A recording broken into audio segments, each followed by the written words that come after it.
Pernah gak sih lo mikir pas lagi ngeliat orang-orang kaya di sosmed atau di TV seperti Raffi Ahmad, Arif Muhammad, atau Elon Musk, kok bisa ya mereka jadi miliarder, punya uang unlimited?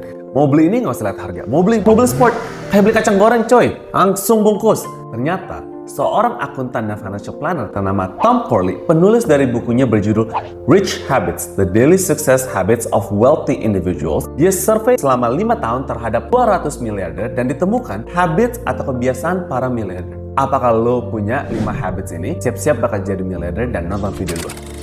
Welcome back to my channel. Nama gue Haris. Gue udah pernah kerja di beberapa perusahaan ternama di Amerika dan Indonesia. Gue sekarang punya bisnis sendiri. Dari dulu tuh salah satu goal gue adalah untuk menjadi miliarder. Thankfully gue udah mencapai goal ini dan gue mau sharing ilmu dari hidup gue dan dari buku Wealthy Habits of Individuals ini. Tonton sampai habis kalau mau tahu rahasianya apa. Karena gue akan share semuanya dan habits yang kelima itu yang paling penting. Yang pertama, merawat diri. Mungkin terdengar klise ya, tapi fakta membuktikan bahwa merawat diri mulai dari mandi pagi, olahraga, rajin membaca, hingga mempunyai waktu tidur yang cukup ternyata menjadi salah satu kegiatan utama dari para miliarder. Orang yang mandi pagi khususnya dengan air dingin, tubuhnya akan mengubah tingkat bahan kimia penghasil norepinefrin di otak sehingga menjadi lebih energik dan waspada. Sebanyak 76% para miliarder ini, mereka mengaku bahwa mereka rutin berolahraga setidaknya minimum itu 30 menit per hari. Selain itu, 93% juga mengaku kalau mereka punya waktu tidur yang cukup, yaitu sekitar 7 jam per hari. Prinsip mereka mending tidur daripada bergadang. Gimana sama lo? Udah ngerawat belum diri lo? Pasti banyak yang ngomong, bro, hidup gue aja udah sibuk banget. Mana ada waktu untuk ngerawat diri gue kayak gitu. Omong-omong ini tuh jadi alasan yang paling sering gue denger. Gue tahu karena itu alasan gue dulu. Ya, tapi gue sadar sesudah gue baca buku ini, kalau gue harus rawat diri gue sendiri. Bagaimana gue bisa kerja lebih keras? Bagaimana caranya otak gue tuh bisa berfungsi yang bagus? Gimana caranya gue bisa cari duit lebih banyak kalau gue aja kurang tidur? Pernah gak sih kalian gak tidur satu malaman karena belajar untuk tes di besok paginya? Hasilnya gimana? Kalau dulu gue ya, itu hasilnya pasti jelek sekali. Makanya dari situ gue selalu ingat untuk tidur yang cukup, bangun yang pagi, olahraga yang cukup, dan hidup yang lebih sehat. Habit yang kedua adalah self-improvement.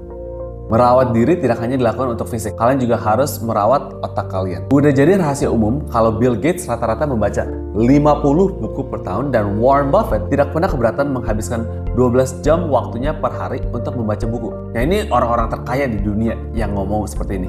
Habit mereka menandakan berapa pentingnya untuk terus belajar. Gue punya satu goal, yaitu how can I be smarter than who I was yesterday. Gimana caranya gue bisa jadi lebih pintar dari gue yang kemarin? Ini tuh penting sekali buat gue. Dan gue paling kesel kalau teman-teman gue tuh ngomong, ya udahlah ya, gue kan udah lulus, ngapain gue belajar lagi? Udah lewat waktunya untuk belajar, itu mah kemarin, sekarang gue udah gak butuh. Nah, gimana caranya lu bisa berkembang terus? Gue mau tanya, kalian itu ada di sebelah mana? Komen di bawah. Ya, kalian itu mau jadi seperti Warren Buffett yang belajar terus dan menjadi orang kaya, atau seperti temen gue yang gak mau belajar sama sekali? Coba komen di bawah kalian ada di sisi yang mana. Habit nomor 3 adalah kontrol pertemanan kalian, social life kalian. Ya, kalau kalian mau jadi miliarder, setidaknya langkah awal yang kalian harus lakuin adalah untuk kontrol kehidupan sosial kalian. Gunakan waktu lu sama orang-orang yang positif. Orang-orang kaya biasanya tuh mengelilingi diri mereka dengan orang-orang positif yang biasa mendukung tujuan hidup atau mimpi mereka. Mereka akan menghindari kumpulan dengan orang yang negatif, yang berpotensi merusak. Ya, mungkin lu tahu ya orang-orangnya siapa. Mungkin lu tahu namanya siapa nih waktu gua ngomong itu. Ya, biasa nih orang-orang ini yang akan membawa atmosfer atau conversation kalian itu untuk menjadi lebih down. Nggak bakal bisa bro, tenang aja. Lu jangan ke situ deh, nggak bisa. Semua tuh nggak bisa, semua tuh negatif aja. Untungnya gue itu orang yang introvert. Jadi gue nggak peduli dengan bertemanan dengan orang-orang kayak gini. Dan gue nggak harus punya banyak teman. Gue ada satu teman nih. Dia orang yang malas banget. Dia mikir itu selalu negatif pikiran dia. Ya, dikit-dikit nyalain orang lain, dikit-dikit mikir orang lain mau jahatin dia, dikit-dikit bilang, nggak bisa bro. Gue lihat dia, gue hangout sama dia, gue jadi lebih males dan gue jadi lebih negatif. Gue males untuk kerja. Gue kasih tau nih, waktu kalian tuh terbatas sekali. Semua orang di dunia ini hanya punya 24 jam di dalam satu hari. Dan lu bakal buang banyak waktu untuk hangout sama orang-orang yang negatif seperti teman gue ini. Ini nggak guna. Mendingan kalian pakai waktu ini untuk networking dengan orang-orang yang positif. Itu gue udah buktiin dari hidup gue sendiri ya. Gue temenan sama lingkungan yang positif, gue jadi lebih ambitious. Kebiasaan yang keempat adalah untuk kontrol keuangan kalian. Selain mengatur waktu dan social, kontrol keuangan kalian itu penting sekali. Meski tidak semuanya berhasil meraih kesuksesan di usia muda.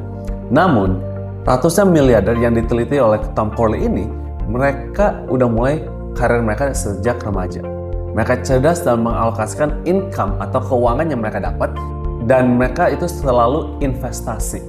Sebanyak 88% dari responden bilang kalau mereka itu rata-rata invest 20% dari total penghasilan mereka. Kemudian, investasi tersebut juga disimpan dalam bentuk instrumen derivatif. Instrumen jangka panjang dengan rata-rata tingkat bunga itu sekitar 7-10% per tahun. Ini kalau mereka hitung itu dalam 20 tahun terakhir atau 30 tahun terakhir, kalau dibagi per tahunnya itu sekitar segitu. Ini tuh the real turning point, ini the real sultan menurut gue. Di antara teman-teman gue tuh terkenal banget sebagai orang yang irit. Kayak sekarang ya, ini gue terkenal sebagai orang yang irit. Walaupun pemasukan gue nambah, misalnya bulan ini gue dapat ekstra 1 juta, 2 juta, atau 3 juta, gue tuh nggak mau buang-buang atau pakai duit itu. Mendingan duit itu gue taruh di investasi gue. Ya, karena gue mikir jangka panjang, gue mikir duit gue ini bisa berlipat-lipat untuk menjadi duit di masa depan gue. Habit kelima adalah untuk tidak FOMO.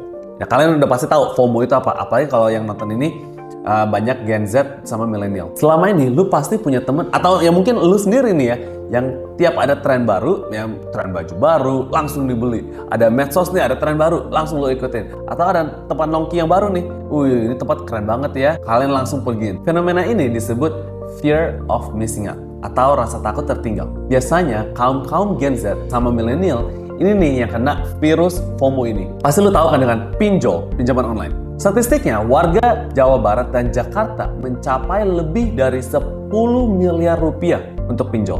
Dan menurut OJK, uang tersebut itu digunakan untuk kegiatan non-produktif, termasuk beli HP atau kegiatan konsumtif lainnya. Ternyata, para miliarder itu jauh banget dari pinjol atau pinjam duit ini. Ya, 64% memilih tinggal di rumah sederhana, dan 55% memilih untuk membeli mobil atau motor bekas dibanding beli motor baru dengan cara kredit. Ini penting sekali karena gue kasih tahu ya, dulu sekitar sekarang 15 tahun yang lalu, gue tuh udah pernah jatuh miskin dan gue habisin duit gue semua. Gue cuman ada sekitar 50.000 sampai mungkin 100.000 di bank gue karena FOMO. Gue dulu tuh beli, ya gue masuk ke toko fashion, gue beli semua baju yang baru keluar. Ya udah gitu gue beli gadgets yang terbaru semua. Gue sampai ingat gue punya Mac, gue punya superkomputer, gue punya laptop lagi. Ya waktu baru keluar tuh, gue beli langsung 3 PS3. Ya dan sampai sekarang masih ada di dalam boxnya. Buat apa? Mungkin kalian nggak separah gue ya, tapi sama aja gitu. Kalian kalau FOMO, kalian kalau keluarin duit kalian untuk yang nggak guna seperti ini, kapan kalian bisa kaya? Kapan kalian bisa jadi miliarder? Atau kapan kalian bisa dapat kehidupan sukses yang kalian mau? Makanya gue mau share pengalaman gue, jadi kalian nggak harus experience the same exact thing that I did. Nah itu dia kebiasaan-kebiasaan rutin yang dimiliki oleh para miliarder yang gue lakuin setiap hari sekarang. Kalau lo pengen jadi miliarder juga, coba refleksi diri sendiri. Kebiasaan-kebiasaan ini udah lo lakuin atau belum? Kalau belum, ayo mulai sekarang. Banyak orang baru jadi miliarder di umur 30 atau 40, tapi kalian harus mulai dari sekarang. Gue yakin kalau kalian ada kemauan, kalian pasti bisa. Kalau kalian terbantu dari video ini, jangan lupa untuk like the video.